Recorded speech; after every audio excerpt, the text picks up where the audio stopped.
विद्यार्थ्यांनो, आज आपण इयत्ता 6वी मराठी श्लोक भारती पाठ क्रमांक 17 पानपोई या पाठाचा स्वाध्याय बघणार आहोत. प्रश्न 1. 1-2 वाक्यांत उत्तरे लिहा.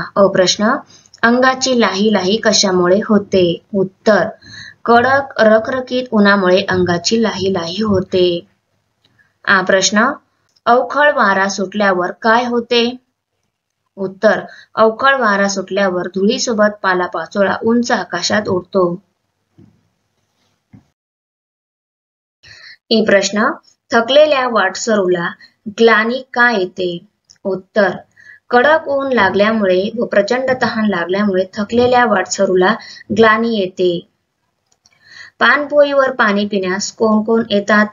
उत्तर, पानपोईवर पाणी पिण्यास वाटसरू येतात, रंकही येतात आणि रावही येतात. प्रश्न, ज्यांनी पानपोई थाटली त्याला आशीर्वाद का देतात?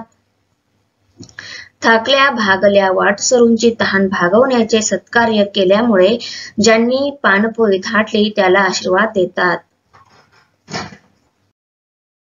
प्रश्न 2. उष्णगरम, थंडगार, पालापाचोळा या शब्दांतील दोन्ही शब्द एकाच अर्थाचे आहेत असे शब्द शोधा व लिहा.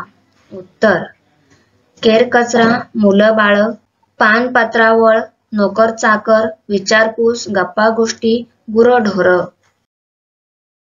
घामेजणे, लाही लाही होणे, उष्ण गरम झळाई, रखरखते ऊन, तहान लागणे या शब्दसमूहांचा वापर करून 5-6 वाक्य लिहा. उत्तर, भर गर्दीतून प्रवास करताना दीपक घामेजून गेला. उन्हाळ्यात सहलीला गेल्याने आमच्या अंगाची लाही लाही झाली.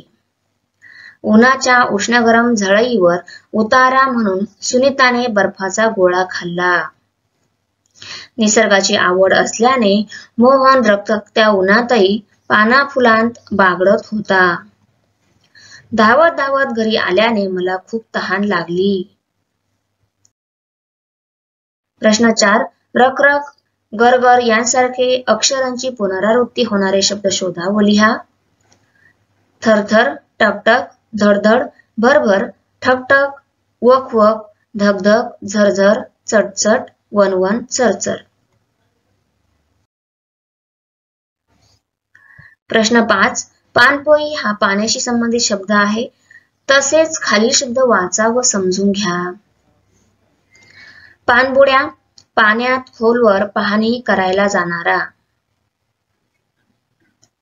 पाणलोट, पाण्याचा लोंढा. पानवठा, पाणी भरण्याचे ठिकाण. पाणथळ, पाणी साठलेली जमीन. पानकोंबडा, पाण्यातला एक पक्षी. पानघोडा, पाण्यातील एक प्राणी. पानवनस्पती, पाण्यात उगवलेली एक वनस्पती. प्रश्न 6. ऊन या शब्दाला विशेषणे लावलेली आहेत ती वाचा व समजून घ्या. हे तुम्हाला वाचून समजून घ्यायचं आहे. लखलखीत ऊन, रखरखते ऊन, कडक ऊन, रणरणते ऊन, तप्त ऊन, कोळे ऊन, सोनेरी ऊन. प्रश्न 7. खालील विरुद्धार्थी शब्द लिहा. गार गरम, रंक राव, ऊन सावली, तृप्त अतृप्त, दुआ शाप, सज्जन दुर्जन. प्रश्न 8. तुम्हाला खूप तहान लागली असताना पानपोई दिसली तर तुमच्या मनात कोणते विचार येतील ते लिहा.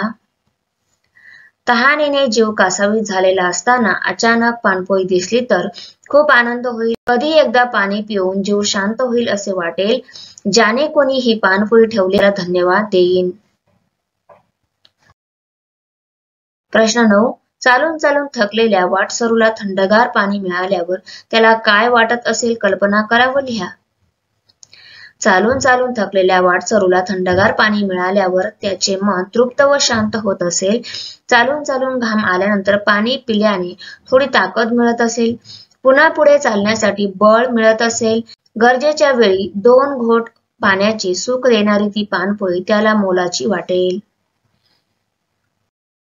Thanks for watching video. इयत्ता 6वीच्या मराठी, सेमी आणि इंग्रजी या माध्यमांच्या सर्व विषयांच्या स्वाध्यायाच्या नवनवीन व्हिडिओसाठी चॅनलला सबस्क्राईब नक्की करा. लाईक करा, कमेंट करा आणि वर्गमित्रांना शेअर करा.